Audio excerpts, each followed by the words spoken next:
Olá, bem-vindo a mais um episódio de Ei, Professor. Olá, Walter. Oi, Martin. Você está indo bem? Ahn, sim, eu vou bem. Conseguiu melhorar da gripe? Bem,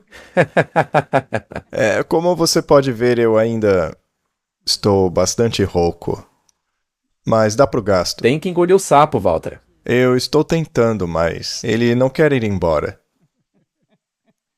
É complicado, eu sei como é. Faz parte. Sim, faz parte da coisa, né? Enfim. Eles me disseram que isso duraria umas 3 semanas se eu tratasse. Mas se eu não tratasse, duraria 3 semanas também. Tá. Bom, então deixa pra lá. É o que eu estou fazendo, Martin. São 21 dias sem tratamento e 3 semanas com tratamento, não é? Com o tratamento, isso. Está pronto pra polêmica? Claro, faz parte do trabalho, não é? Parece que a maioria das pessoas quer deixar tudo quieto como está, mas a gente gosta de agitar essa questão. Pois é, Martin. Você gostou da imagem atrás? Sim, é bem interessante. Não é? 2025 torne a América católica novamente. É um título bem ousado, né? Estou vendo um rosário ali atrás do chapéu, ou melhor, embaixo dele. Pois é, continuam falando sobre oração, oração. Parece que eles têm um ponto de vista diferente sobre oração. Com certeza. Muito bem, Martin. Acho que estamos caminhando para o cumprimento final das profecias. Precisamos orar a respeito. Com certeza, vamos lá. Querido Pai, certamente estamos em tempos importantes, somos muito gratos por estarmos aqui e, como sempre, não podemos fazer isso sem Ti. Pedimos que nos conduza nesta conversa, em cada assunto tocado, ilumine nossas mentes e guie essa discussão. Em nome de Jesus, amém. Amém? Há muitas coisas interessantes, muitos ruídos de fundo acontecendo no mundo. Estamos vivendo aí algumas eleições interessantes, né? No Canadá, da Austrália. E tem o fator Trump também. Pois é. Sim, é interessante. Em alguns países, como por exemplo o Canadá, não era, não era esperado que a esquerda vencesse. Pois é, a direita estava 24 pontos à frente. Mas aí entrou o fator Trump e eles decidiram manter a esquerda. Eles foram para a esquerda novamente e alguns dos outros estados ficaram muito chateados porque não queriam um governo de esquerda mais uma vez. Alguns deles até querem se unir aos Estados Unidos. Interessante, não é? Bem interessante.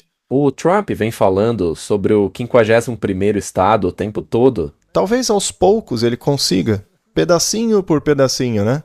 Outro país interessante é a Austrália, que, mais uma vez, viu um resultado que não estava de acordo com as pesquisas, não é mesmo? Pois é, e uma coisa interessante é justamente o partido que venceu. Eles também estão tentando implementar um imposto que é bastante polêmico. Pois é, e na Inglaterra, outra coisa interessante aconteceu. É que o partido que não é tanto à direita acabou vencendo. E agora, nas eleições suplementares, parece que a direita está ganhando força mais uma vez. Ou seja, está uma grande mistura ao redor do mundo. Mas, olhando para isso de um ponto de vista profético, a segunda besta do capítulo 13 de Apocalipse vai ditar o ritmo. Ela vai conduzir tudo. É o que diz a Bíblia.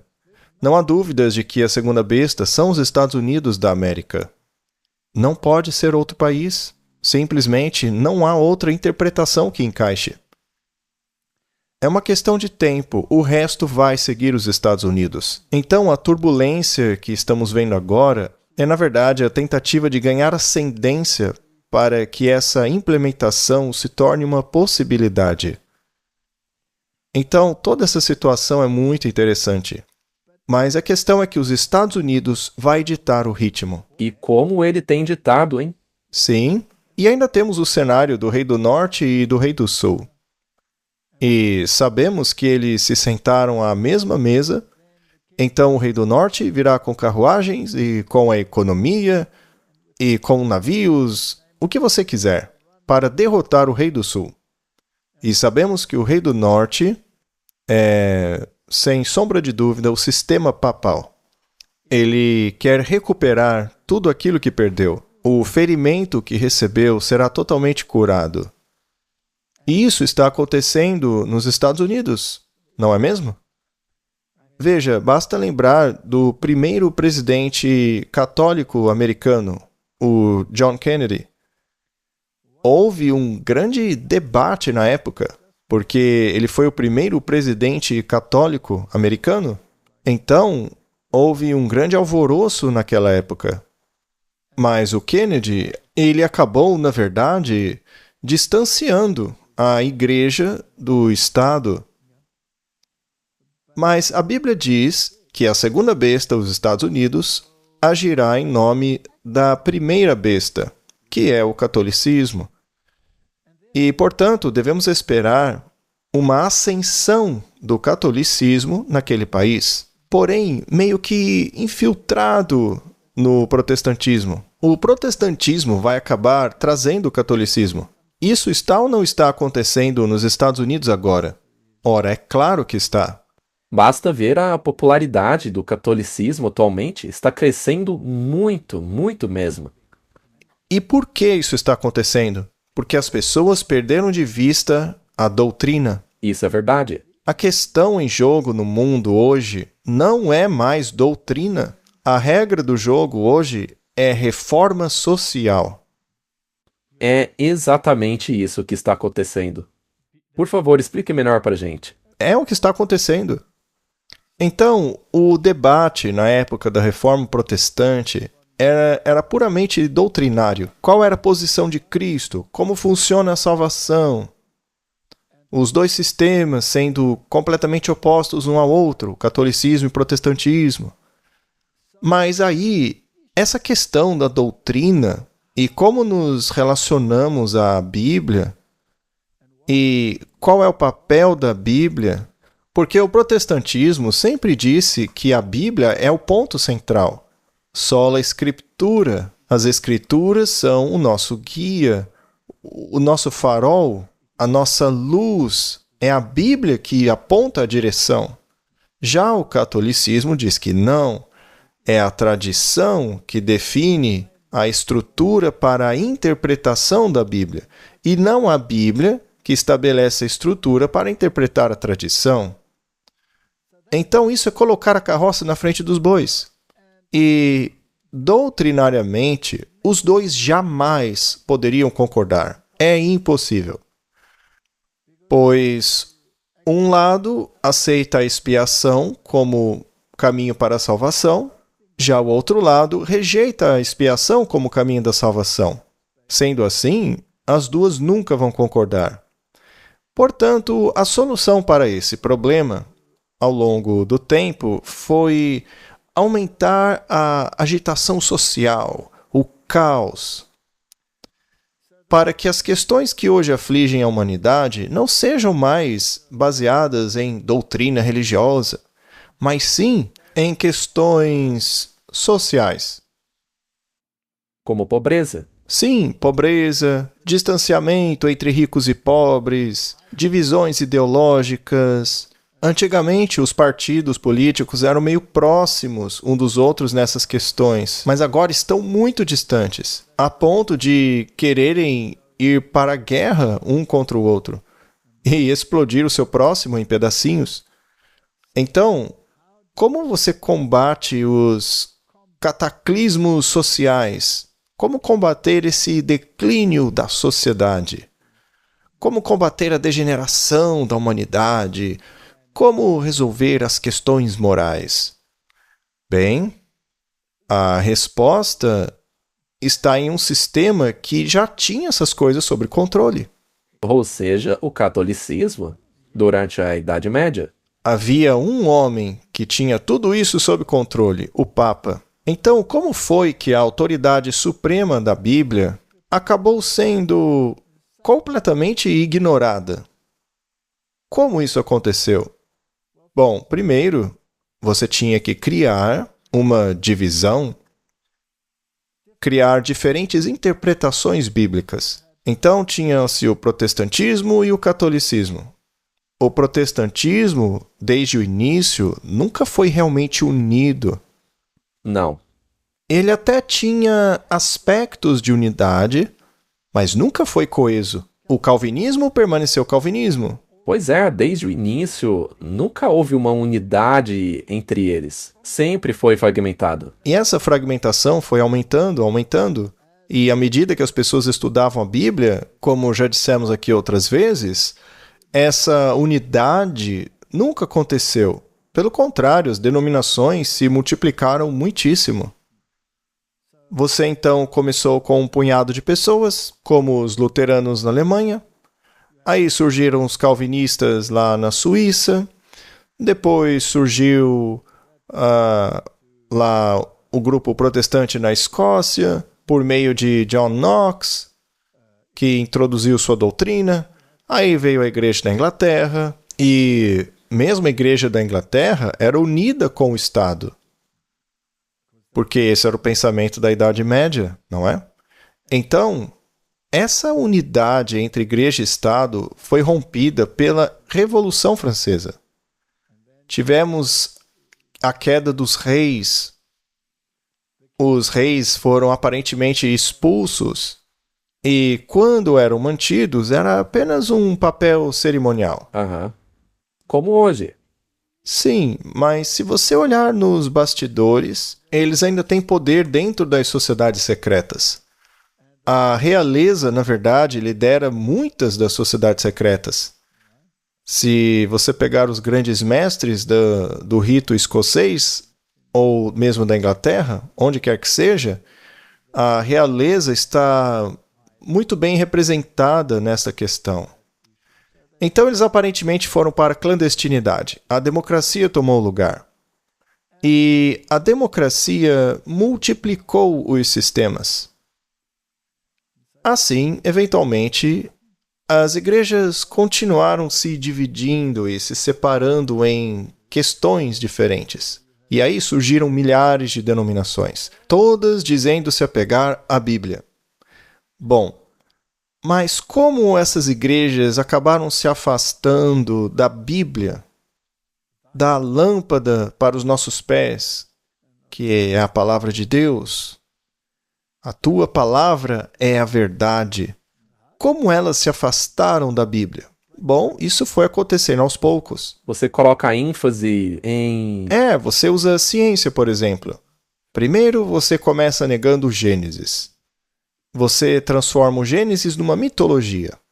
Aí você nega as partes das Escrituras que se relacionam com isso ou que parecem defender o relato de Gênesis. Aí você vai dividindo, fragmentando a Bíblia, de modo que ocorra uma verdadeira corrosão da interpretação literal da Escritura, não é? Aí você leva isso para toda a sociedade. E os jesuítas fizeram um grande trabalho, criando universidades, escolas.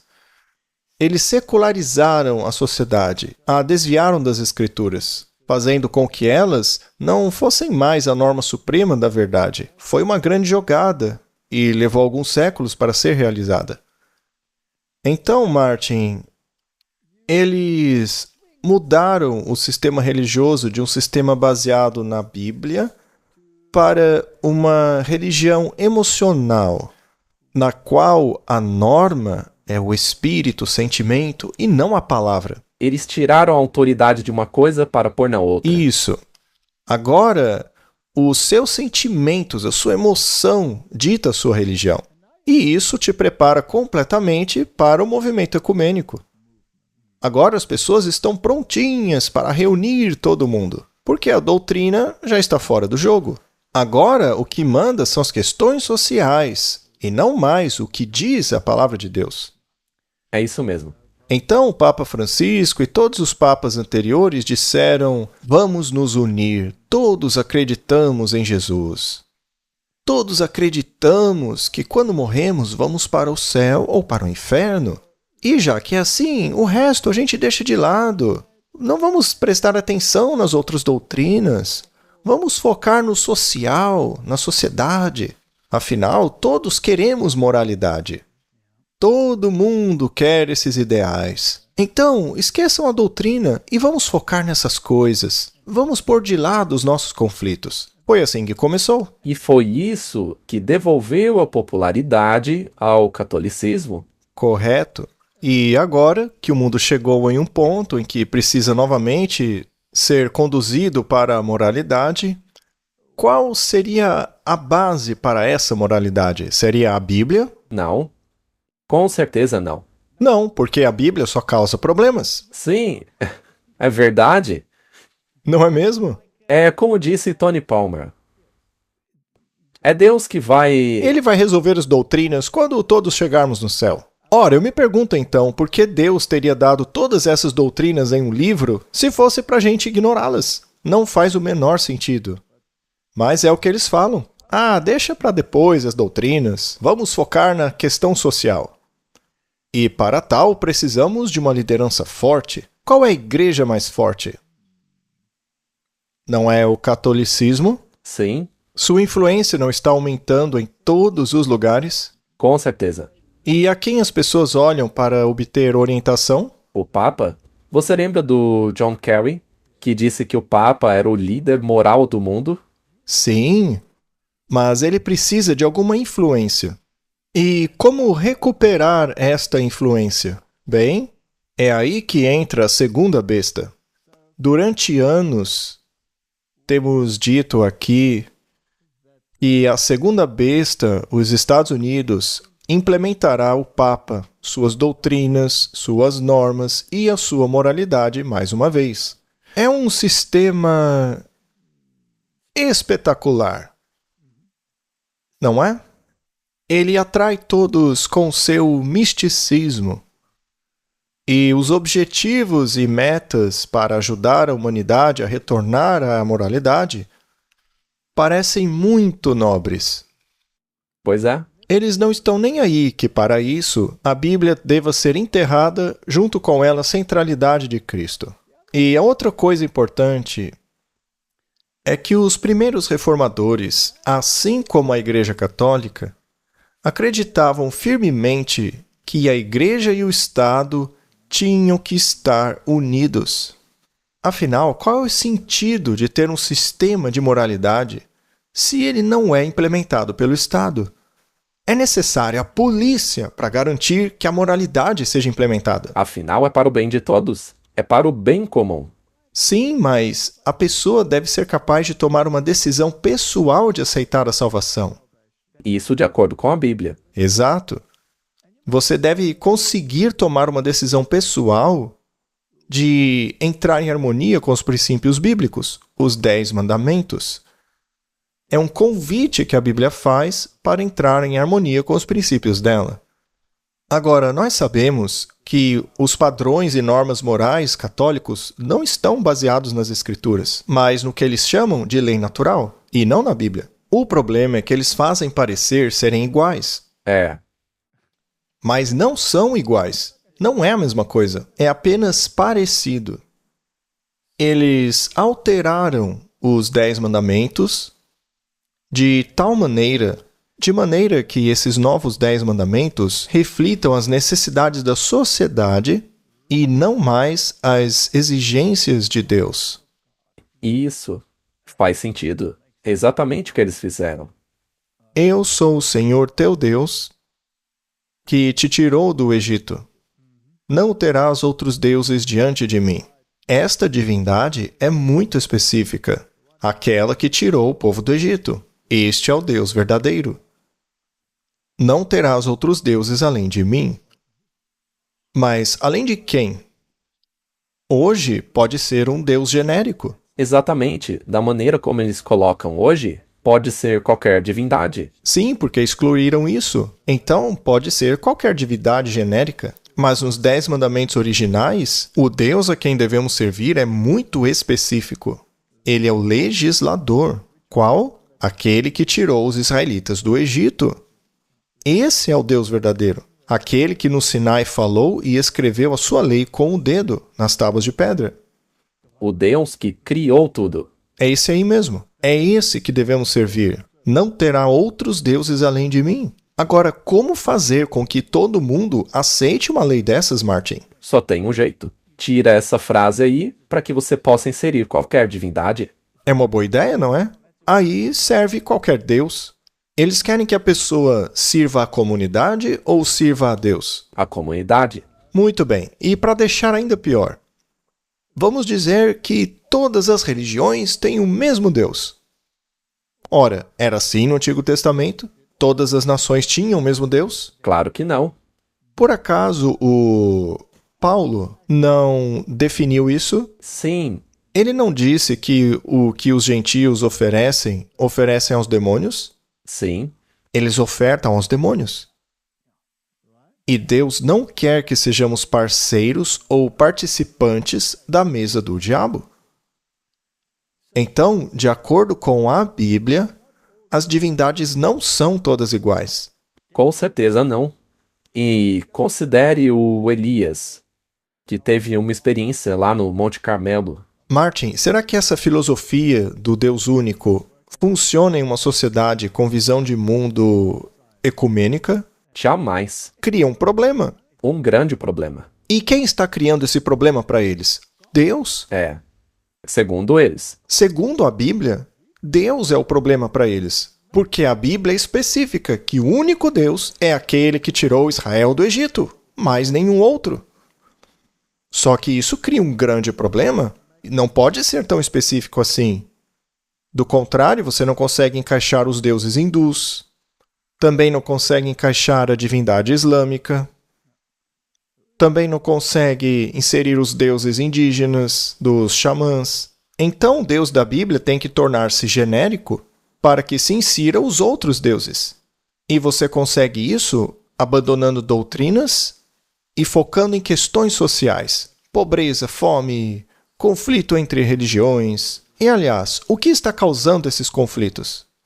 Por que é que o jihadista quer acabar com o cristão? Por que é que o cristão é tão teimoso a ponto de não aceitar a divindade do jihadista? Vamos deixar a doutrina de lado. Não foi o Papa Francisco que disse que todas as religiões levam ao mesmo Deus? Sim, foi ele mesmo. Todos devem unir-se. Fratelli tutti. Fratelli tutti. Então vamos nos livrar do Deus verdadeiro, sem mencionar do problema da idolatria. Não farás para ti imagem de escultura? Só isso daí já é um problemão. Sim, porque já exclui muitas religiões. Pois é. O que você vai fazer com o hinduísmo? E todos os ídolos deles? E o budismo? Com o culto aos ancestrais? Como vai lidar com uma questão como essa? Simplesmente não funciona. A não ser que você se livre do Deus verdadeiro. Altere os mandamentos desse Deus. Aí sim você pode adorar Pachamama. Aí sim você pode dar as mãos a divindades pagãs. E todo mundo fica feliz. É muito mais sensato, não é? É muito mais lógico? Não. Tudo bem. Bom, com relação a não tome o nome do Senhor teu Deus em vão, agora você nem sabe de qual Deus está falando. Afinal, agora são todos iguais. O que quer dizer que você não pode falar mal de nenhum Deus, de ninguém. Senão você é um malvado. E, aliás, foi isso que disse o Papa Francisco. Mas essa abordagem é bíblica? Não, de jeito nenhum. Lembra-te do dia do sábado para santificá-lo. 6 dias trabalharás. Mas o resto do mundo adorava o sol. É meio difícil você convencer um mundo que adora o sol a mudar para o 7º dia. Não, vamos ficar no 1º dia mesmo, o dia do sol. Afinal, Jesus ressuscitou nesse dia, né? Isso é bobagem, não se preocupe com isso. Mas é esse mandamento que dá autoridade a toda a lei. Eu sou o Senhor, aquele que fez os céus e a terra. Não, deixa genérico mesmo. Qualquer Deus serve. Todos nós cristãos estamos unidos no domingo. São só uns doidos aí que são do contra, não é mesmo? Outra parte do discurso é que você pode fazer no dia que você quiser. O que importa é ter um dia de sábado. É o que dizem também. Outra coisa que tiraram é honra teu pai e tua mãe para que te prolongue os seus dias na terra, não é? Vamos tirar essa promessa aí, deixa só honra teu pai e tua mãe. Na verdade, vamos introduzir a lei natural. Quem realmente tem que ser protegido é o filho, não é? Então, vamos criar uns direitos humanos e colocar o direito da criança acima do direito dos pais. Assim, o Estado e a escola é que decidem qual será o gênero do seu filho. Para eles, o seu filho nem é seu. Não importa que você mesmo tenha visto o sexo do bebê quando ele nasceu. Isso é algo que o Estado ou o sistema vai decidir por você mais tarde. E se você interferir nisso, nós vamos tirar o seu filho, porque o direito do seu filho está acima do seu direito. Isso é uma inversão do 5º mandamento, não é? E a gente podia falar sobre os outros também, mas não faremos hoje isso. Então, Martin, a palavra de Deus não é mais a norma. Hoje a norma é a interpretação que o catolicismo fez dos 10 mandamentos. É a versão deles. E, superficialmente, pode até parecer ser semelhante. Mas, na verdade, destrói o original. Você concorda com isso? Ora, com certeza. Sem dúvida. Essa é a base do ecumenismo. E todo mundo está alinhado com isso agora. No Concílio de Trento, quando os protestantes disseram sola escritura, só acreditamos na Bíblia, só na Bíblia. Aí o arcebispo de Reggio disse, não é verdade, vocês guardam domingo. Na verdade, vocês estão se submetendo às normas e padrões católicos. Então calem a boca, vocês não passam de um bando de rebeldes. A gente vai cuidar de vocês. E aí criaram os jesuítas para este fim, para trazerem os protestantes de volta às normas e padrões da Igreja Católica. Esqueçam a Bíblia. Então foi basicamente assim que aconteceu. E esta é a situação que nos encontramos hoje. E agora vamos entrar em um sistema em que o mundo está em turbulência e novamente precisa de uma forte orientação moral. Voltemos ao catolicismo, não à Bíblia. Não. Voltemos ao catolicismo e às suas normas. Afinal, a doutrina não é importante.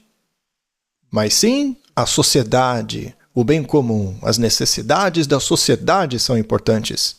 Ninguém vai perceber quando implementarmos procedimentos e leis que forcem as nossas normas e que contradizem o que diz a Bíblia. Mas a sociedade precisa disso. Isso se encaixa perfeitamente com esse discurso aí de amor ecumênico. Muito bem dito. Então, vamos eliminar de uma vez por todas a doutrina. Ela não é importante. Apenas siga a maioria. Mas e se alguém não quiser seguir a maioria? Neste caso, para o bem da sociedade e de todo o planeta, esse tipo de pessoas devem ser eliminadas. Então, qualquer voz divergente precisa ser silenciada, porque eles vão atrapalhar a maioria. Eu pergunto a você, será que os papas têm experiência em silenciar vozes divergentes? Aliás, isso não aconteceu recentemente, onde pessoas estavam falando a coisa certa, mas a maioria disse que estavam falando bobagem? Bem, sim. Vamos falar abertamente, Martin? A gente pode ser um pouco atrevido aqui, não é? Sim, podemos. Bem, há cerca de 5 anos atrás, você não podia falar abertamente o que pensa. As pessoas teriam te excluído na hora. Por exemplo, a mídia. Sempre que aparecia alguém dizendo o contrário do que a maioria dizia, eles eram silenciados, não é? Muito bem. Martin, o ponto principal é que a Bíblia profetizou que a primeira besta, que é inequivocadamente o catolicismo, essa besta iria se recuperar, ela seria curada. Aquele que implementará as suas normas e padrões em seu nome é a segunda besta, que são os Estados Unidos da América. E a questão já não é mais se isso é possível, a questão é, está acontecendo? Sem dúvida alguma está. O que vai acontecer então? Número 1. O status do catolicismo vai crescer cada vez mais. Sim, vai se tornar extremamente popular. Essa é a primeira coisa. Segunda coisa, a voz moral que emana desta fonte deve ser considerada primordial. E eles trabalharam muito nisso, não? Tanto a esquerda quanto a direita. Veja, por exemplo, o discurso do Kerry. O catolicismo será elevado. Ele deve se tornar hiperbólico, aumentar muito. Sim, é como se um herói tivesse chegado. Exato. Ainda assim, deve parecer algo passivo. Em segundo plano. Então ele precisa de um espantalho. Sim, sim. Alguém que... Vá à frente. Um porta-voz. E hoje estão falando muito sobre proxies, né? Como os Houthis, que representam o Irã, etc. Então, eles precisam de um proxy, um representante. Olha, nós precisamos de alguém da estatura moral do Papa. E com relação ao que disse aquele Papa e aquele outro, também não deve ser esquecido. Mas eu quero ver o que o novo Papa vai dizer. Isso vai ser muito interessante. Eu acho que todos chegarão ao ponto em que dirão: mas esse homem é a voz da razão. É justamente dele de quem precisamos. Eu também acho. Só que para retornar a essas normas e padrões, eles precisam de um representante, um porta-voz. Muito bem. Então, introduza um representante. Bem, a união entre a Igreja e o Estado era um sistema poderosíssimo, porque tudo que a Igreja decidia, o Estado aplicava. Era maravilhoso, eles estavam felizes com isso. Mas foi por água abaixo. E agora querem de volta. Eles querem reunir a Igreja e o Estado. Portanto, a separação entre a Igreja e o Estado não é algo que serve o bem comum. Exato. A Igreja precisa governar de novo. Sim, é assim que o Papa se sente agora. É assim que a Igreja Católica se sente. Tem que governar de novo. E os judeus? Eles achavam que tinham que governar? Com certeza achavam. Acontece que o Messias tirou o governo deles. A ênfase agora estaria nele e no que está acontecendo lá no céu. Assim, qual seria o papel deles aqui embaixo? Bom, isso está de acordo com as Escrituras, o que você acabou de falar. Mas na cabeça deles, eles não queriam assim. Não, eles queriam poder, queriam governar. E na Idade Média, conseguiram governar. Só que eles perderam esse governo e agora o querem de volta. Então, querem unir a Igreja e o Estado novamente. E quando isso acontecer, então a Bíblia que temos, que é a Palavra de Deus, isto aqui, estará completamente provada como verdadeira. Claro que sim. Portanto, vamos dar uma olhada no que está acontecendo no mundo. Martin, o Papa Francisco era muito forte em relação ao meio ambiente e às energias renováveis. Mas deve haver um equilíbrio entre os dois, porque o Donald Trump apareceu e disse: perfurem petróleo à vontade. Ele saiu imediatamente do Acordo de Paris. Ainda assim, essa questão não pode desaparecer, porque a voz do Papa tem peso. Eu acho muito interessante que a Espanha tenha passado por essa calamidade agora. 100% da energia renovável da Espanha acabou passando por um blackout histórico. Seria isso coincidência? Pela primeira vez, eles estavam se gabando de que sua grade era 100% renovável. E logo em seguida ela colapsa. Pouquíssimos dias depois. As pessoas não conseguiam nem sair dos trens porque as portas estavam trancadas. Tiveram que arrombar tudo. Houve um grande pânico. Sim, foi um pânico enorme no país. E nada funcionava. Pela primeira vez, toda a rede elétrica nacional colapsou. Vamos ler o artigo. Apenas 12 dias depois, às 12h35 do dia 28 de abril, Espanha e Portugal vivenciaram um dos maiores apagões de sua história. O corte de energia também afetou França, Andorra, Bélgica, Holanda e com a desconexão da rede elétrica ibérica da rede europeia mais ampla. Bom, a causa não se sabe. Foi temperatura, foi um pulso eletromagnético, seja lá o que foi, causou muito pânico. E o impressionante é que ficaram apenas algumas horas sem energia. E o resultado já foi pânico, pânico, pânico. Pânico total. Imagina se elas morassem aqui na África do Sul alguns dias. Elas iam surtar completamente, porque aqui nós temos rodízio de energia. Imagine só, elas iam surtar. Algum tempo atrás estabilizou, mas há poucas semanas atrás... Caiu tudo novamente.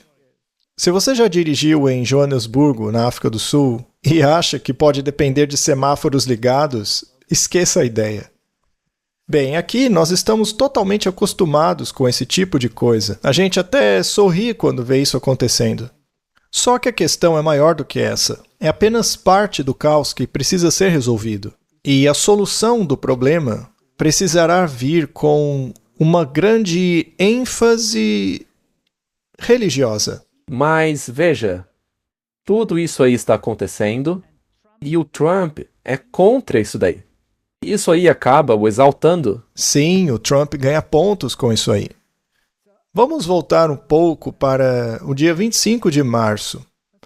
Não faz muito tempo. Quando o arcebispo Eupidóforos apresentou a cruz sagrada ao presidente Trump na celebração do Dia da Independência da Grécia. Isso é muito interessante. Então, o arcebispo ortodoxo apresentou a cruz especial ao Trump.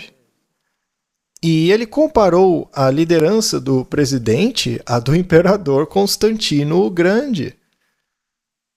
Ora, se voltarmos na história, veremos que Constantino foi um imperador importantíssimo, porque ele oficializou o cristianismo. Ali em Roma. Não apenas o oficializou, mas de acordo com documentos que alguns alegam ser totalmente forjados, ele basicamente entregou o governo do império ao bispo de Roma em uma bandeja, para que este pudesse governar não apenas em assuntos religiosos, mas também em assuntos seculares. Então, esse é o legado que Constantino deixou para a Igreja Católica Romana. Só esclarecendo, o bispo de Roma hoje é o Papa. Isso mesmo. Então, Constantino abraçou o cristianismo. Só que ele não abandonou o paganismo. Então, se você for aos seus grandes memoriais, verá que o cristianismo é retratado de um lado e o mitraísmo, a adoração ao sol, do outro. Na verdade, ele unificou o paganismo e o cristianismo. Isso é sincretismo. Então, ele acabou com as guerras e a perseguição contra os cristãos.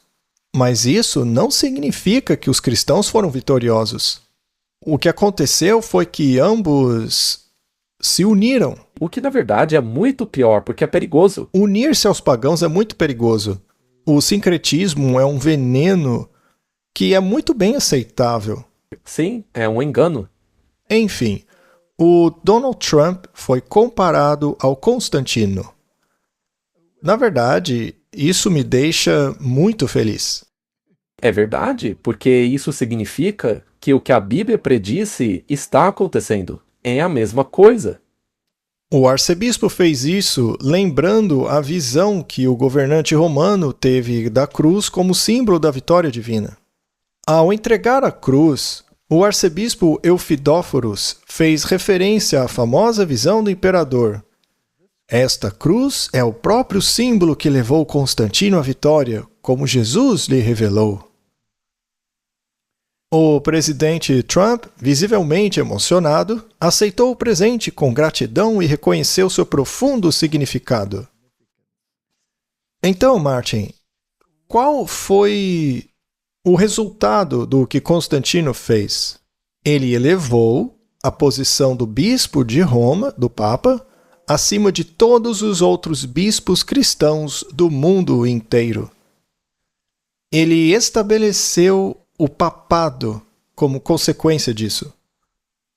Então, se considerarmos isso uma tipologia, Uma comparação ou um paralelo, seria incrível mesmo. seria um paralelo interessante, não? E eu acho que pode ser isso. E depois, em 19 de março de 2025, os líderes religiosos se reuniram em torno de Trump para orar no Salão Oval. E foi chamado um dia incrível. Líderes religiosos de todo o país visitaram o presidente Donald Trump no Salão Oval nesta quarta-feira, onde oraram com o comandante-chefe. A Casa Branca publicou uma imagem dos líderes reunidos em oração ao redor de Trump enquanto ele estava sentado à sua mesa. Em fevereiro, Trump assinou uma ordem executiva para estabelecer o escritório de fé da Casa Branca. Veja só, estamos tendo uma progressão aqui. Sim, essa é a primeira coisa que ele escreveu na ordem executiva. E, além disso, Paula White é a principal conselheira de Trump. Muito bem. E esse escritório fica na Casa Branca, bem perto do Salão Oval. Na ala oeste. Isso é muito simbólico. É a primeira vez que uma organização desse tipo ganha presença na Casa Branca. É como se a igreja e o Estado se unissem mesmo. Nem consigo pensar de forma diferente. E esse escritório de fé agora faz parte do Conselho de Política Interna. A ordem afirma que o novo escritório consultará líderes religiosos sobre vários tópicos, incluindo defesa da liberdade religiosa. Isso parece muito nobre. Mas devemos lembrar como o Papa Francisco e o catolicismo definem a liberdade religiosa. Para eles, a liberdade religiosa é sempre definida dentro das restrições do bem comum. Então você não é livre para fazer o que quiser religiosamente. Tem que se enquadrar. Você pode até ter sua preferência denominacional ou sua fé religiosa de preferência, desde que não interfira no bem comum. Bom, o que acontece se eles estiverem unidos em uma questão e você decida discordar dela? Nesse caso, você não tem liberdade religiosa, porque você deve se enquadrar dentro do bem comum. Portanto, a liberdade religiosa só é válida se ela se enquadra dentro dos critérios do bem comum. Isso é semelhante à liberdade de expressão, segundo eles. Contanto que você não diga nada que não queremos que você diga, né? Na quarta-feira à noite, a residência de Trump em Mar-a-Lago, em Palm Beach, na Flórida, sediará a Gala dos Católicos para Católicos. Isso também é interessante.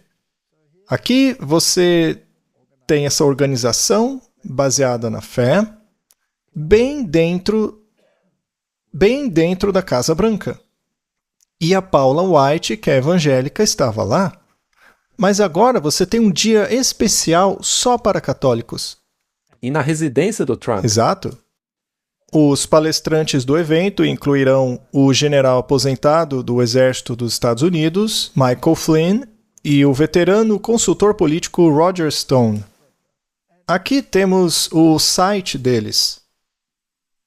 Católicos para Católicos, Gala de Oração Católica para América 2025. Inspirando uma nova onda de catolicismo e patriotismo na América. Eles não estão recebendo uma dedicação especial? Com certeza. E também é muito importante lembrar que estes são os católicos conservadores. Católicos apoiadores do pré-Vaticano II. Na verdade, eles só precisam de um papa conservador para consolidar as questões, não é? Outra palavra que usamos da última vez é católicos tradicionais. Tradicionais. Católicos para católicos, lutando para trazer a fé católica de volta à praça pública, por meio de comícios de terços, mídia, ações políticas e mais. Tem doutrina aí, Martin? Não, não tem. Não, deixe a doutrina de lado. Não vamos trazer ela. Vamos fazer apenas encontros de terço. Bem, rezar o terço é uma oração repetitiva. 10 Ave-Marias, um Pai Nosso. 10 Ave-Marias, um Pai Nosso. E a Bíblia diz claramente que não se deve fazer isso. Apenas diga o que você precisa. Fale com Deus como um amigo. Vinde a mim todos os que estáis cansados e sobrecarregados. Coloque os seus fardos aos meus pés e eu lhe darei paz. Só isso. E ação política? Isso faz parte da Bíblia, Martin? Não, isso aí é política. Dai a César o que é de César e a Deus o que é de Deus. Embora Católicos para Católicos seja um movimento de ativistas apaixonados, sabemos que sem oração nosso trabalho é em vão. Então, a oração repetitiva é a resposta aí. Acredito que essa é uma das razões pelas quais temos o terço. Sim, bem ali no chapéu. Escapamos por pouco, figurativa e literalmente, como país, na última eleição. É hora de agradecer a Deus e contar com sua ajuda para muitas batalhas que temos pela frente. Então, eles estão em pé de guerra? Com certeza. E qual o objetivo deles? Repor as normas católicas dentro da administração do governo. Também há um pouco de mensagem subliminar nisso aí em relação a Trump. Ele é o homem para essa tarefa. O Trump é o homem que fará isso. Muito bem, veja o que os católicos conservadores acham disso.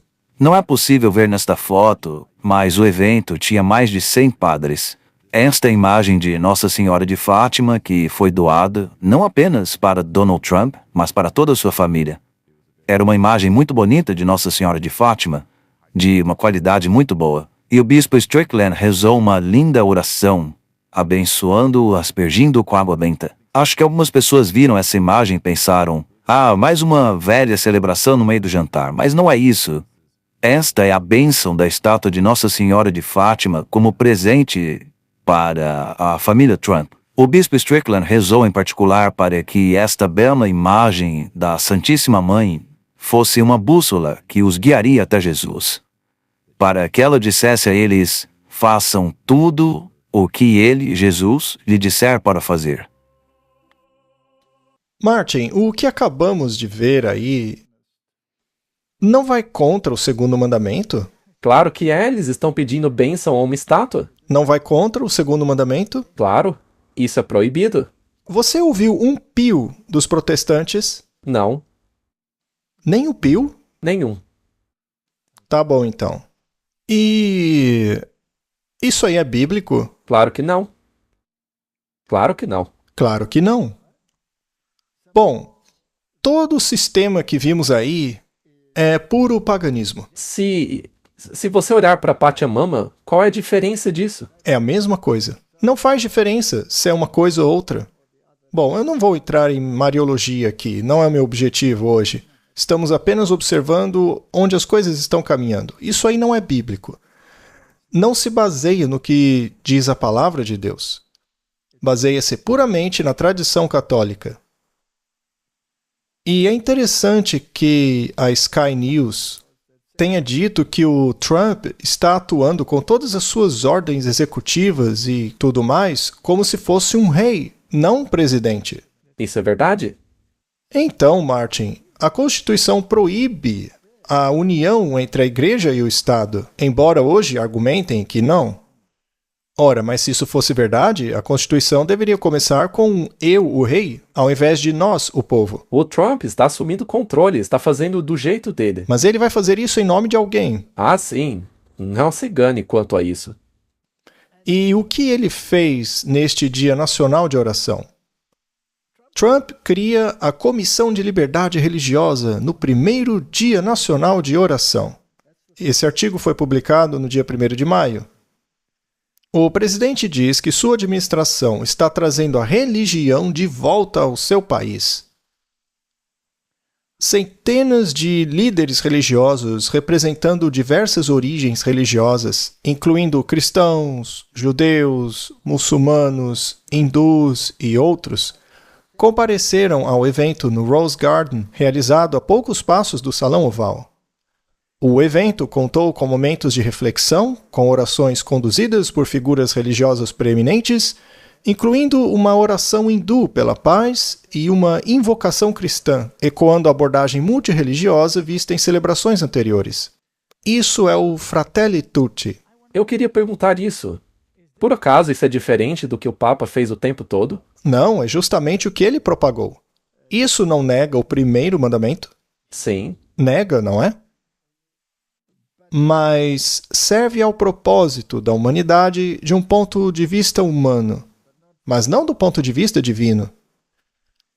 Organizado pelo recém-criado Escritório da Fé da Casa Branca, algumas autoridades aproveitaram a ocasião para oferecer seus versículos religiosos favoritos.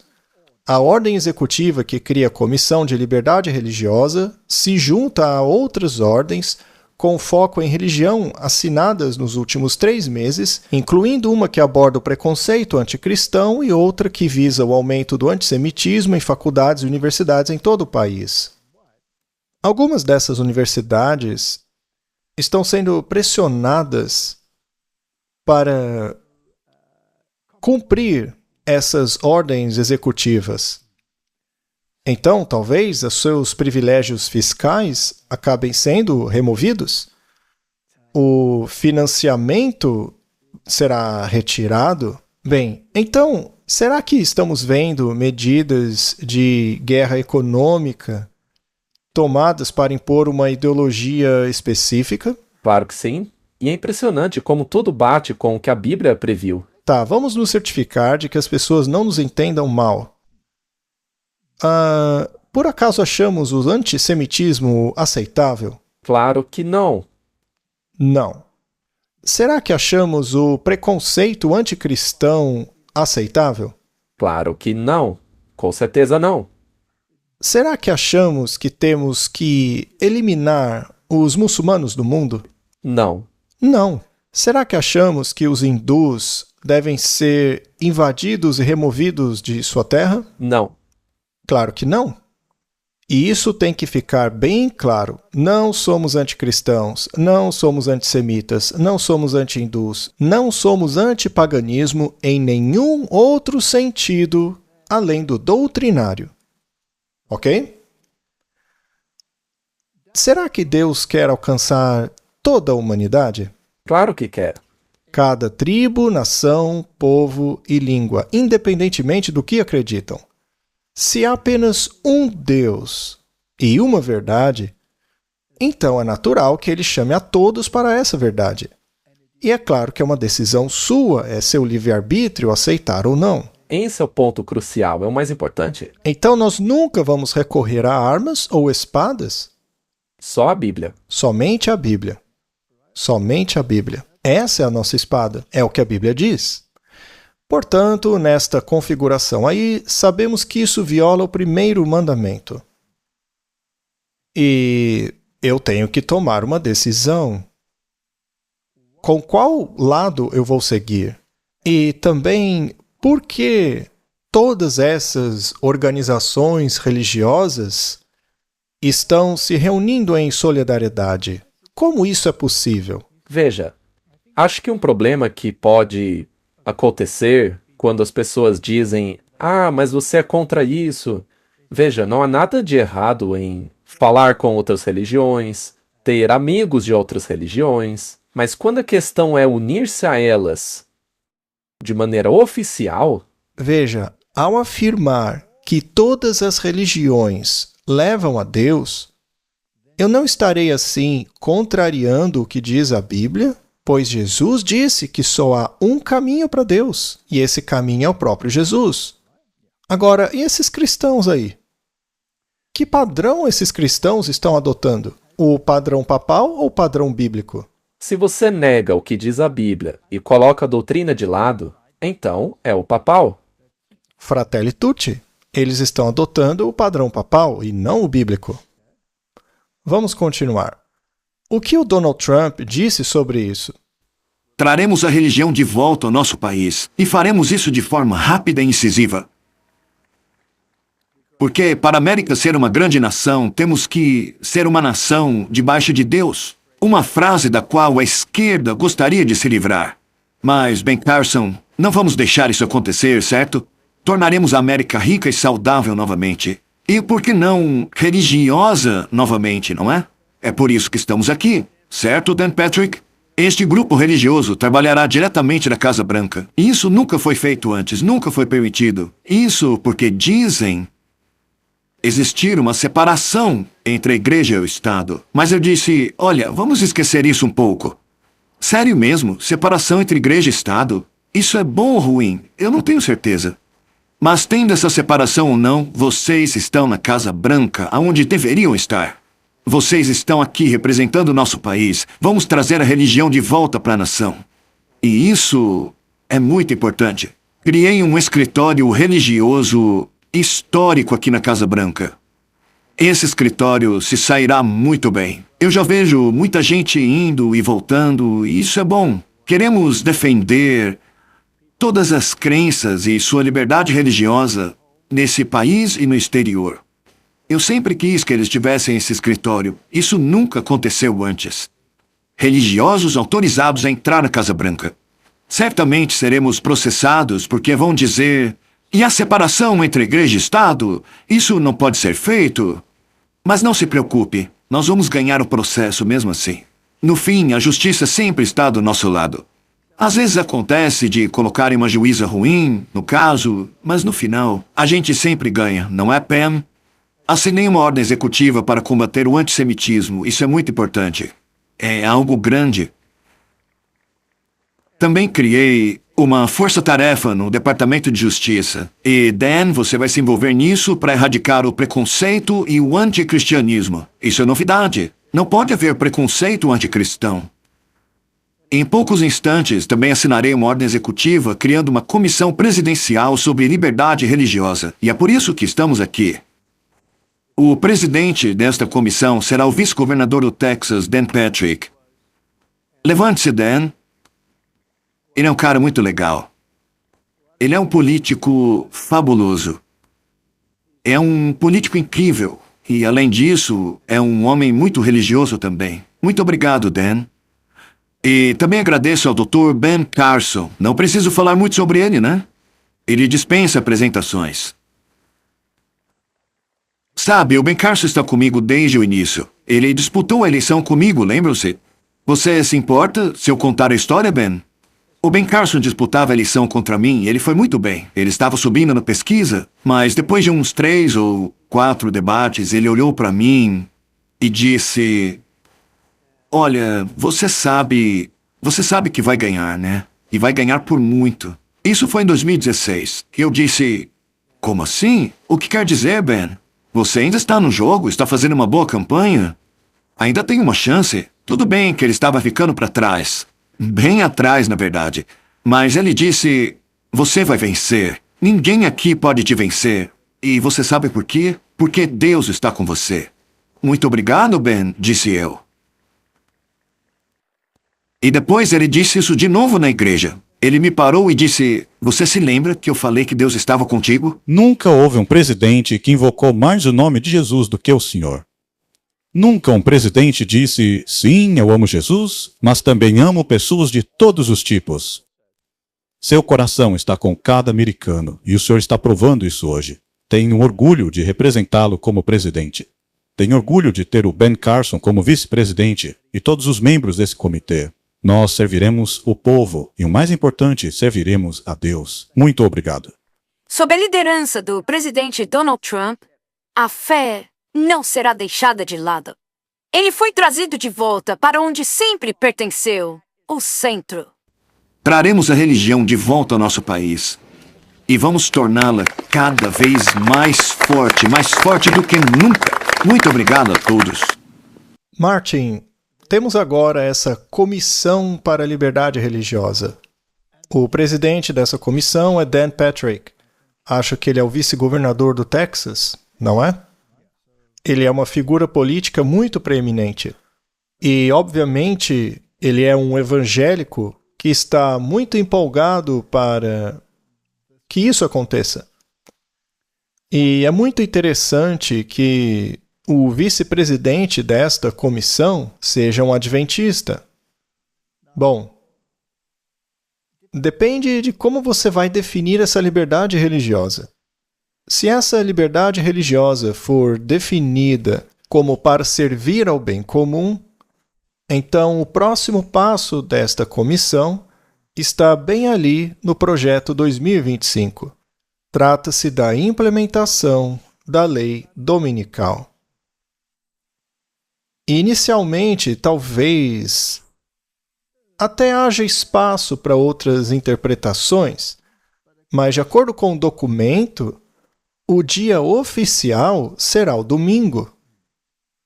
Então, se o consenso se tornar muito forte, isso seria uma lei papal, contrariamente à lei bíblica, que ordena a guarda do 7º dia. Então, eu estou muito interessado para ver como isso vai se desenrolar. Não vou julgar ninguém até que algo realmente aconteça, mas eu sei o que a Bíblia diz que vai acontecer. E é isso que me preocupa. Também me preocupa. Temos instruções claras do espírito de profecia com relação a misturar-nos com política. Então, estamos vivendo em um período muito interessante.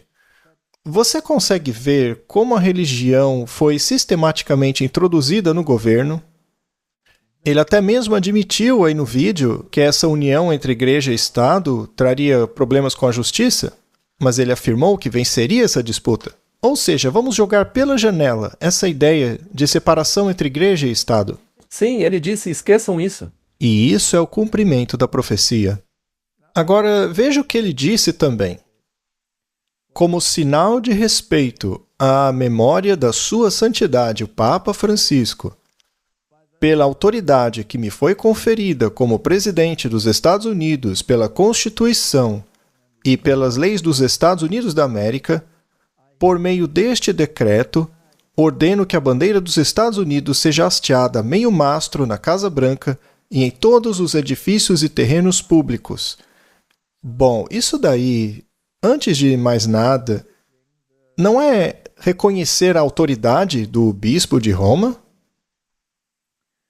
É um sinal de respeito? Será que é difícil eles também implementarem a marca de autoridade dele? Seria interessante. Bom, um dos cardeais que é visto como favorito para tornar-se o próximo Papa, claro, entre os conservadores, e veja, ele não é o único cardeal conservador. Também existem outros na disputa. Na verdade, o próprio Donald Trump mencionou um cardeal americano que também está do lado conservador.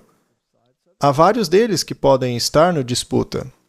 Um deles é este Robert Sarah. Este Robert Sarah é um dos cardeais favoritos entre os conservadores para suceder o Papa Francisco. Ele é considerado um favorito pelos conservadores por refletir os papados doutrinários e por ter a mente litúrgica dos papas João Paulo II e Bento XVI.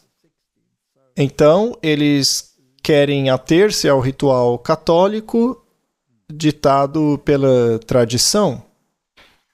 Ele está entre os que estão sendo considerados para substituir o Papa Francisco. Um homem como ele pode também estar em harmonia com o pensamento dos políticos da Casa Branca neste momento. Nessa administração, sim. E também com o grupo Católicos para Católicos.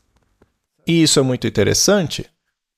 Sarah chefiou anteriormente o Escritório de Caridade do Vaticano, Cor Unum, e entrou em conflito com o Francisco em muitas ocasiões. A divisão ideológica entre eles chegou no auge quando Sarah e Bento, que se aposentou como Papa interino em 2013, foram coautores de um livro intitulado Das Profundezas de Nossos Corações, Sacerdócio, Celibato e a Crise da Igreja Católica, onde eles defendiam as formas mais tradicionais de se conduzir a religião.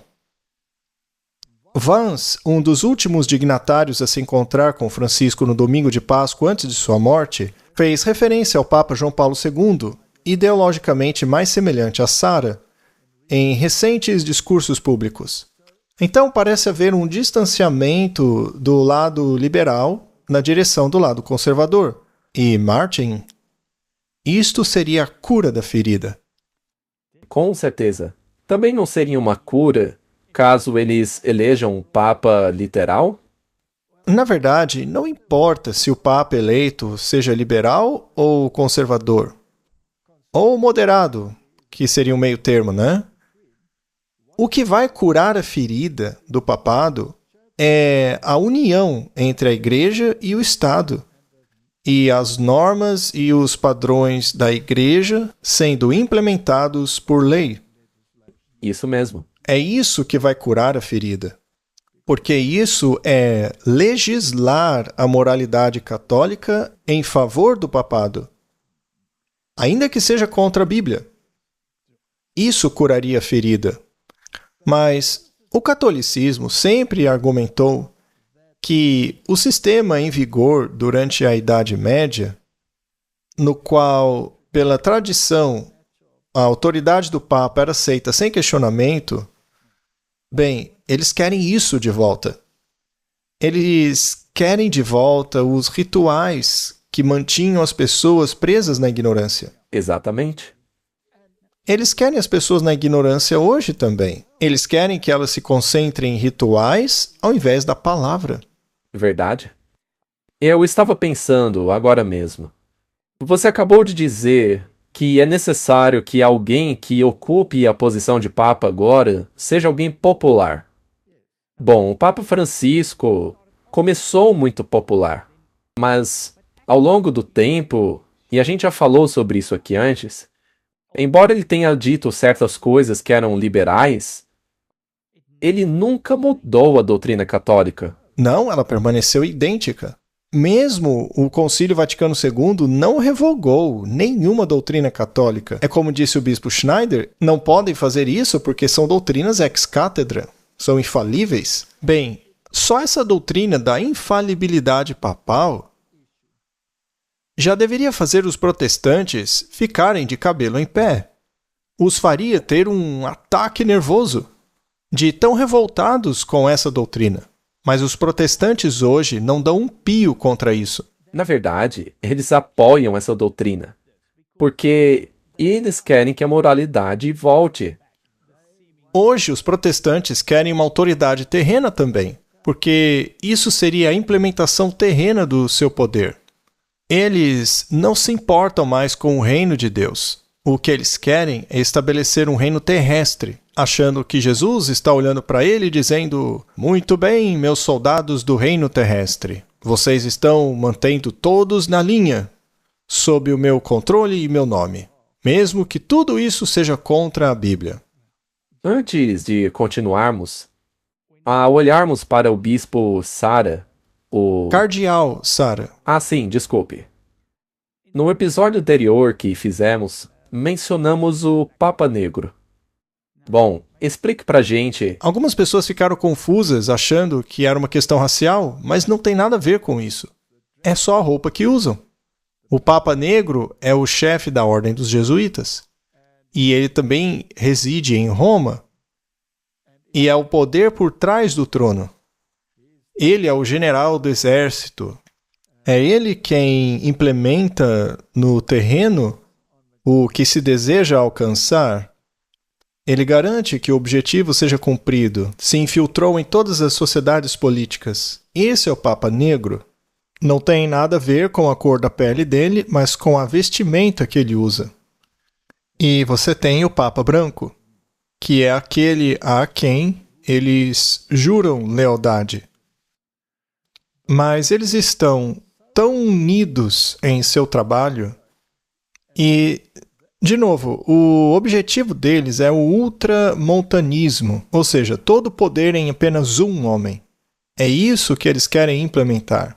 Se o próximo Papa for negro, e agora sim, em termos da cor da sua pele, Alguém pode até fazer alguma anedota dizendo, agora temos 2 papas negros, mas não é o caso. Não importa a cor da sua pele, porque não é uma questão racial.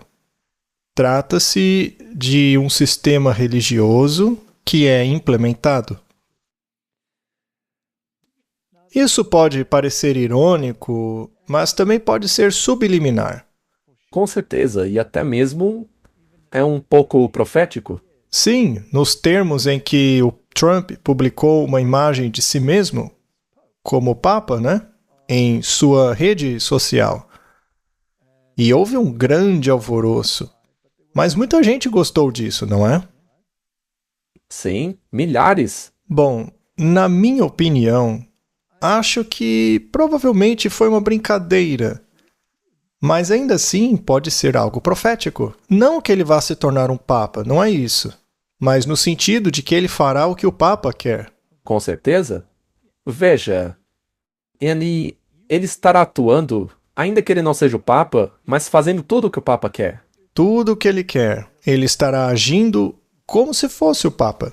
Na verdade, o Trump fará aquilo que o Papa gostaria de fazer publicamente, mas que está fazendo clandestinamente. Ele fará como os papas faziam na Idade Média. Como faziam na Idade Média. Ele será apenas um representante agindo em nome do Papa. A imagem foi publicada sem comentários ou explicações na conta pessoal do presidente dos Estados Unidos e, em seguida, na conta do X e do Instagram. Talvez, então, tenha havido uma certa maldade envolvida. Talvez sem que eles soubessem. Ou talvez sim, uma implicação profética aí. Não é um dos truques dos jesuítas que você coloca em prática bem à vista de todos aquilo que você quer fazer? Sim, essa é a norma da sociedade secreta. Você esconde as coisas à vista de todos. A foto foi publicada poucos dias depois de o líder mundial brincar que gostaria de ser pontífice. Na semana passada, repórteres no gramado da Casa Branca perguntaram a quem ele gostaria que sucedesse Francisco e ele respondeu: "Eu gostaria de ser Papa. Essa seria minha primeira escolha." Ele continuou dizendo que não tinha preferência, mas que havia um cardeal em Nova York que era muito bom. Bom, anteriormente ele disse que o cardeal Burke era uma excelente escolha. Agora ele deve estar se referindo ao cardeal Dolan. Então, qualquer um deles seria tradicionalista caso entrasse. Eu não estou dizendo que eles serão eleitos, mas se um deles fosse, seria bastante interessante. Ele foi criado como presbiteriano e se identificou publicamente com a religião durante a maior parte de sua vida adulta, antes de, em outubro de 2020, renunciar à religião e dizer que agora se considera um cristão não denominacional. O que provavelmente é uma jogada esperta, se você deseja, é claro, esse clima ecumênico, que é o que Roma quer. Com certeza. Então, no fim das contas, o que ele fez foi deixar a Bíblia de lado. Sim. E dizer, olha, não quero me filiar a ninguém. É como a doutrina católica, na verdade. Sim, é um sistema muito inteligente. Agora, Martin, vamos falar sobre o Projeto 2025. Afinal, essa é a cartilha, não é?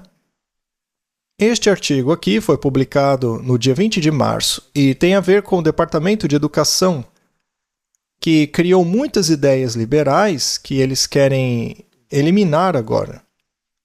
Bom, diz assim: a educação é um alvo crucial de uma lista de desejos de políticas de direita conhecida como Projeto 2025. Isso aqui é da BBC, tá bom?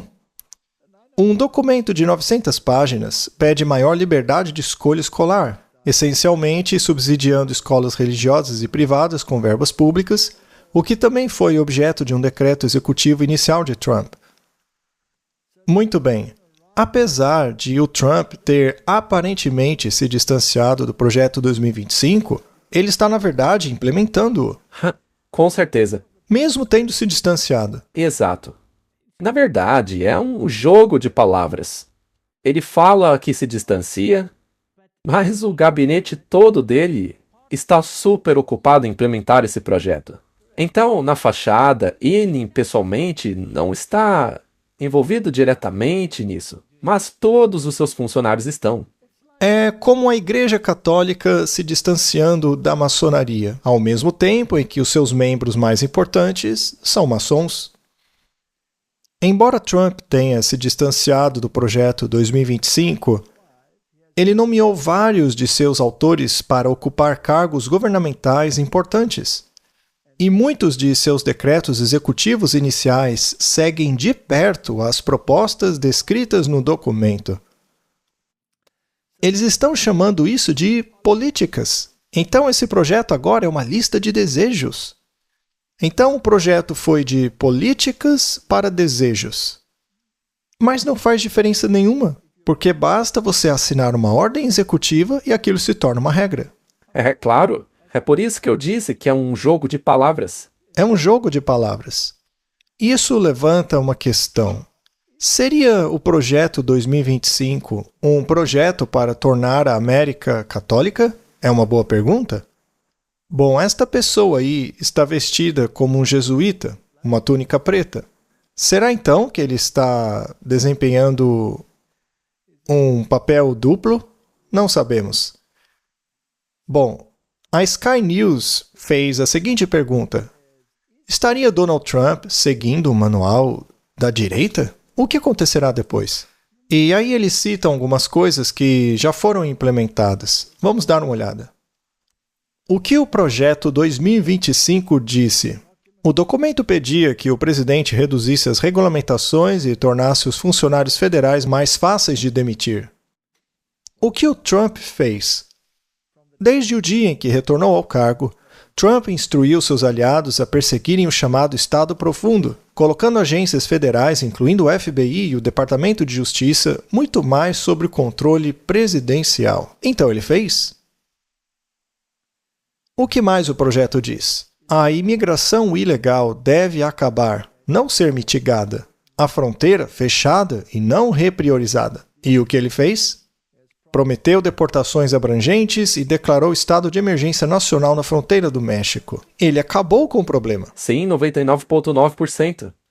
Então, ele seguiu o projeto? Com certeza. O que mais diz o projeto? O próximo presidente conservador deve tornar as instituições da sociedade civil americana alvos difíceis para os guerreiros da cultura woke. Bem, ele está fazendo isso? Está e muito. Ele não está indo atrás das universidades? Sim, nós falamos sobre isso antes. É uma ordem executiva após a outra. Ele disse que faria isso removendo termos como diversidade, equidade, inclusão, igualdade de gênero e aborto. Eles não cortaram financiamento. O Departamento de Deficiência Governamental, dirigido por Musk, não quis acabar com tudo isso? Sim, o DEI foi imediatamente extinto. Desde a primeira ordem executiva, lá no primeiro dia. E isso não acabou gerando muita raiva? As pessoas não estão queimando Teslas na rua e fazendo todo tipo de coisas? Não apenas há protestos em toda parte, mas também há contra-protestos agora. Bom, ele também prometeu fazer guerra contra a esquerda, e ele realmente cumpriu isso. Suas ordens executivas determinaram que existem apenas 2 gêneros, e buscou acabar com o apoio governamental aos programas DEI, enquanto o Pentágono removeu o conteúdo DEI de sua plataforma online. Ele devastou a coisa. Seriam esses apenas desejos ou implementação de fato? Se você pode usar meios financeiros para forçar as pessoas a fazerem isso, isso aí é cumprimento de Daniel, capítulo 11. Com certeza é. E veja, essa lista de desejos me faz pensar que, se você faz compras online, você tem lá a sua lista de desejos, né? O que ele está fazendo é mover da lista de desejos para o carrinho. É isso mesmo. O que mais? Na questão de tarifas e comércio, o documento está dividido. Então, o que ele fez? Embora tenha demonstrado alguma flexibilidade em outras políticas, o presidente Trump tem falado de seu amor por tarifas há décadas. Sua série de tarifas globais derrubou os mercados e deixou aliados abalados. Mas haverá uma nova ordem econômica. E uma vez que ele pode forçar o mundo, deve ter alguma influência. Bem, por acaso não estão todos os países, inclusive o nosso, correndo atrás do Trump para negociar? Isso não mostra que ele pode usar a economia para forçar ideologias? Com certeza. O que mais ele disse? A política federal de educação deve ser limitada. E, em última análise, o Departamento Federal de Educação deve ser eliminado. O que ele fez? O Trump assinou um decreto pedindo o desmantelamento do Departamento de Educação. Ele está cumprindo o projeto à risca. Bem, o que mais ele disse? Ele também disse que a próxima administração conservadora deveria reduzir o financiamento da USAID, reduzindo o seu orçamento a, no mínimo, o mesmo orçamento que essa agência tinha em 2019. Ele fez isso? 100%. Com certeza, e foi muito mais além. Em vez disso, ele decidiu acabar com a coisa. O que mais o projeto 2025 sugere? As políticas climáticas extremas do governo Biden agravaram a insegurança alimentar e a fome globais. Sua agenda de anticombustíveis fósseis levou a uma forte alta nos preços globais da energia. Então, vamos resolver o problema. Basta um bom apagão na Espanha para provar o seu ponto de vista. Perfeito, não é? Como tudo acontece? Com certeza. O que ele fez? Ele retirou os Estados Unidos do Acordo Climático de Paris e revogou as metas do presidente Joe Biden para veículos elétricos e prometeu perfurar em busca de petróleo. Ele não fez isso? Totalmente. Muito bem. Isso aqui. A decisão da Suprema Corte de derrubar as proteções ao aborto em Roe vs. Wade é aclamada como a maior vitória pró-família em uma geração. Mas diz que as coisas não devem parar por aí. E o que fez o Trump? Embora sua enxurrada inicial de decretos executivos não incluísse medidas para expandir ou aplicar a lei Comstock, o Dr. Long disse que ainda é muito cedo para o mandato do presidente. Então, Martin, esta é uma pequena agenda de longo prazo. Primeiro você tem que colocar as coisas no lugar para dar a tração de que você precisa, certo? Você não pode implementar uma ideologia até ter a influência necessária para aplicá-la. E podemos ver como justamente isso está acontecendo. O que mais diz o Projeto 2025? O amplo manual de poder pedia aos aliados dos Estados Unidos que assumissem uma responsabilidade muito maior por sua defesa convencional. O que fez o Trump? Semelhantemente ao Projeto 2025, Trump e seu governo instaram os aliados da OTAN a gastar mais em defesa. Ele está forçando. Sim. Ele não está só pedindo. Muito bem, o que mais? O TikTok é, na prática, uma ferramenta de espionagem chinesa que deveria ser proibida pelo presidente. O que o Trump tem feito? Ele tem tentado negociar a venda das operações do aplicativo para uma empresa americana. Então, ele está avançando aos poucos. Agora eu estou interessado no próximo. É isso aí. E não sou eu falando isso, é a Sky News. Certo? Vamos deixar isso bem claro. O que vem a seguir? Bem, o que poderia acontecer a seguir? Se Trump continuar a espelhar o Projeto 2025, seja consciente ou inconscientemente, algumas partes não concretizadas do documento incluem seu foco na família, que, segundo ele, está em crise. Interessante.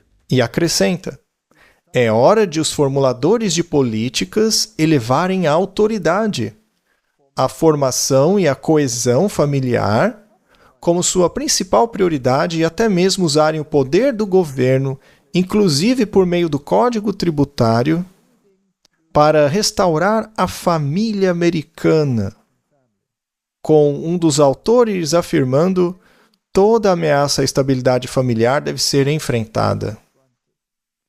Martin, qual é a principal coisa que o papado pediu para trazer a família de volta ao seu propósito original? O que o papado pediu? Uma lei dominical. Lei dominical. Não é coincidência que isso esteja no projeto? Sim, está documentado lá. Mas já tem estado presente na Europa há muito tempo.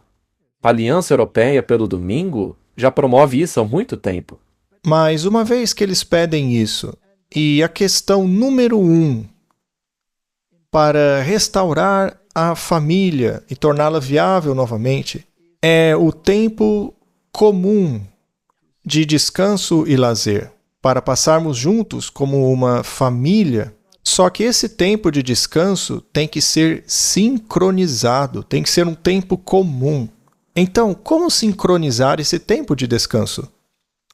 Como você sincroniza isso? É muito simples. Não adianta nada você dar folga para a mãe na quarta-feira e para o pai no domingo, porque aí a família fica dividida. Não adianta nada parte dos membros da família estarem sujeitos à regra da escola e as outras à regra do trabalho.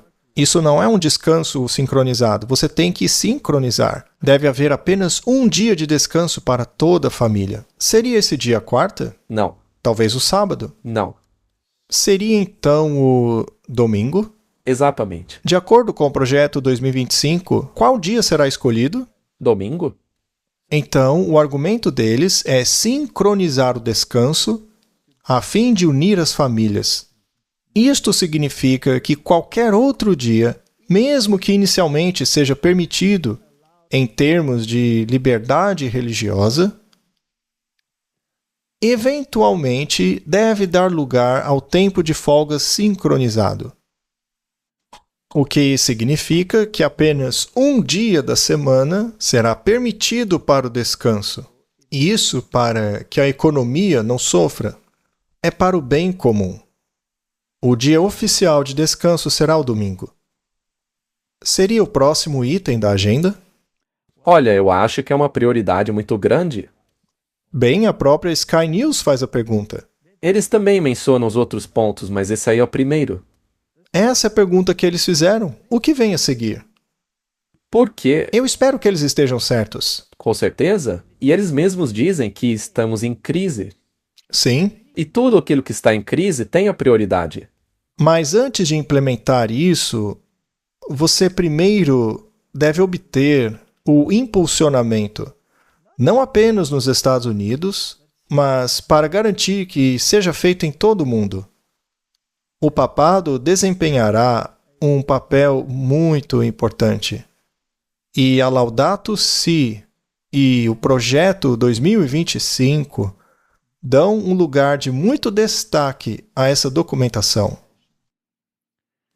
O Projeto 2025 fala sobre o descanso sabático. Deus ordenou o sábado como dia de descanso, e até muito recentemente a tradição judaico-cristã buscava honrar esse mandato por meio da regulamentação moral e legal do trabalho neste dia. Martin, judaico-cristão, ou seja, todo preconceito antissemita e cristão deve acabar. As duas religiões estão unidas aí. Só tem um pequeno problema. O problema é que os judeus ainda guardam sábado e os cristãos guardam o domingo. Alguém vai ter que ceder. Martin, qual é o Dia Nacional de Descanso Bancário? Domingo? É o domingo? Quando que as tradições do povo geralmente ocorrem? Domingo? Então, o judaísmo é uma minoria com relação a esse assunto. Se eles insistirem no sábado e os adventistas se juntarem a ele, ainda assim são uma minoria. E se quiserem ser inclusivos e ter um dia sincronizado de descanso, mais cedo ou mais tarde, um dos dois vai ter que ceder. Serão os judeus ou os cristãos? A história se repetirá. Todos irão para o domingo. Constantino não fez uma lei dominical? Exatamente a mesma coisa. Naquela época, alguns grupos ainda guardavam sábado, enquanto outros o domingo. E o catolicismo, então, criou uma lei anti-sábado. Isso é história. Se o Donald Trump está sendo comparado a Constantino, isto significa que ele está agindo em nome do bispo de Roma. Então, os desejos do bispo de Roma, a marca da sua autoridade, a guarda do domingo, deverá ser legislada em favor ao papado, enquanto que a guarda do sábado deverá ser criminalizada. Qual dos dois grupos será que vai abrir mão do sábado? Os judeus ou os adventistas? Vamos deixar isso com a providência. Vamos ver o que acontece. Então, Martin, além disso, um dia de folga compartilhado capacita as famílias e comunidades a aproveitarem tempo livre juntos.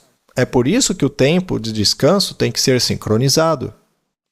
Isto proporciona um ritmo de vida mais saudável para todas as pessoas. É o que diz o documento, Martin. É para o bem comum. Isso é exatamente o pensamento papal.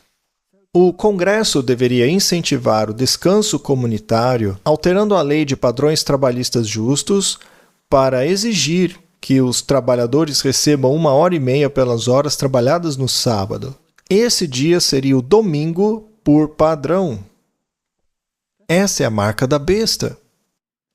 Portanto, ainda que o presidente da Comissão de Liberdade Religiosa seja evangélico e o vice-presidente adventista, ou mesmo que seja um judeu, a questão do domingo versus sábado não vai desaparecer facilmente. Não vai mesmo. A pergunta em questão é: quem vai ceder? Qual dia será eventualmente forçado para que haja um dia de descanso sincronizado para o mundo todo? Será que os sindicatos se envolverão? Com certeza, eles já se envolvem. Na Europa, os principais sindicatos estão seguindo a onda dominical, não estão? Sim, todos eles. Martin, temos uma jornada interessante pela frente. E neste pensamento, acho que precisamos orar, porque as profecias, como estão na Bíblia, estão se desenrolando diante dos nossos olhos. Precisamos mesmo orar. A oração tem poder. E não é essa oração aí do rosário. Com certeza não. Vamos falar com Deus em simplicidade. Pai Celestial, o Senhor segura a rédea da história. Sabemos disso porque o Senhor previu a história ao longo do livro de Daniel e Apocalipse. E agora, quando vemos as mesmas coisas ali escritas acontecendo diante dos nossos olhos, significa que temos uma escolha a fazer entre vários reis. Algumas pessoas acreditam que os reis deste mundo devem ditar a moralidade.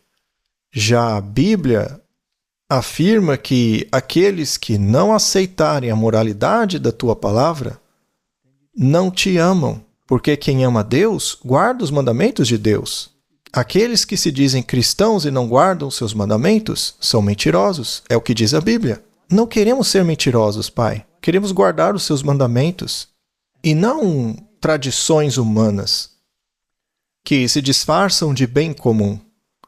Então, ajuda-nos a tomar decisões corretas. É o que eu peço em nome de Jesus. Amém. Amém.